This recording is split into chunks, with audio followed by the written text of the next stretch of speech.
On June 23, 1985, Air India Flight 182 en route from Toronto to Mumbai with stops in Montreal, London and Delhi exploded 45 minutes after departing Montreal. The flight crashed into the Atlantic Ocean, killing all 329 people on board, including 268 Canadians, 27 British, 10 Americans, 2 Indians and 22 Indian crew members. Only 132 bodies were recovered. Investigations revealed that a bomb in a passenger's bag who did not board the plane caused the explosion. The terrorist organization Babbar Khalsa was implicated, believed to be retaliating for Operation Blue Star, during which the Indian Army killed separatist leader Jarnail Singh Bhindranwale in 1984. On June 23, 1980, Sanjay Gandhi, former Prime Minister Indira Gandhi's younger son, died in a plane crash. An active politician and skilled pilot, Sanjay enjoyed flying and had recently ordered a Pitts S2A, known for its aerobatic capabilities. He first flew this plane on June 21 from Delhi's Safdarjung Airport and again the next day with Indira and Menka Gandhi aboard. On June 23 at 7:50 am, Sanjay took off with Subhash Saxena, a former instructor of the Delhi Flying Club. Mid-flight, the plane's engine failed, causing it to crash and break into pieces. Both Sanjay Gandhi and Subhash Saxena were pronounced dead at the hospital.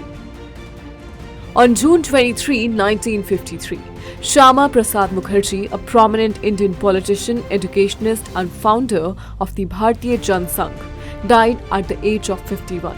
Mukherjee began his political career with the Indian National Congress before joining the Hindu Mahasabha. After India's independence, he served as Minister of Industry and Supply in Jawaharlal Nehru's government, but resigned in 1950 over dissatisfaction with the Nehru-Liaquat Pact. In 1951, he founded the Bharatiya Jana Sangh, advocating for Indian culture and nationalism. In 1953, he protested against Article 370 and was arrested upon entering Srinagar, Jammu and Kashmir. He died in jail after a month with suspicions of negligence or conspiracy by the Nehru government. The central government attributed his death to natural causes. शिक्षा देश का गौरव है और RKDF university शिक्षा का उद्यम है। RKDF में सवारे अपना भविष्य। पीएचडी, एमफिल करें अपने पसंदीदा विषय में। सर्टिफिकेट डिप्लोमा के 74 courses. RKDF university.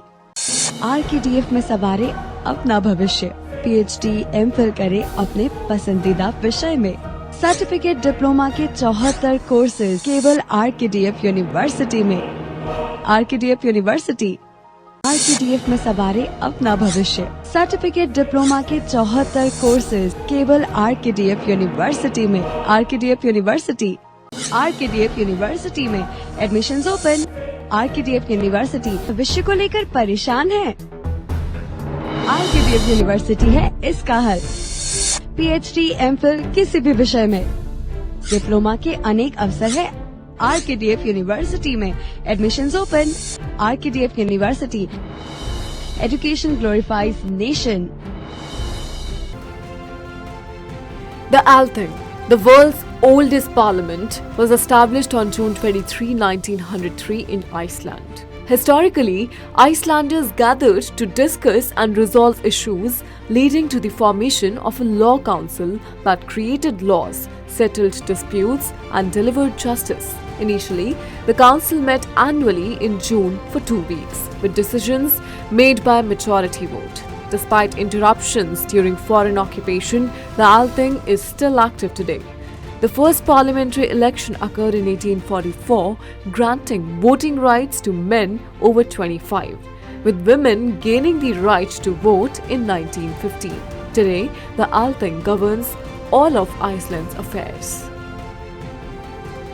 International Olympic Day, celebrated annually on June 23, aims to raise awareness about sports and promote Olympic values. First observed on June 23, 1948, this day commemorates the founding of the International Olympic Committee on June 23, 1894. Olympic Day encourages people to be active and participate in sports, celebrating the union of peace and athletics. The day inspires millions worldwide to engage in physical activities. Various events, including sports demonstrations, seminars, marathons, fitness programs, and sports honor ceremonies, are organized globally to mark the occasion. International Widows' Day, observed annually on June 23, aims to highlight the issues faced by widows and improve their conditions. Initiated by the United Nations General Assembly in 2011, this day focuses on the difficulties, rights, and welfare of widows worldwide. The Lumba Foundation, an international charity championing widows' rights, inspired this observance and has celebrated Widows' Day since 2005. The day seeks to draw attention to widows' problems and provide them with education, employment, health services, and legal aid, promoting equality and respect in society.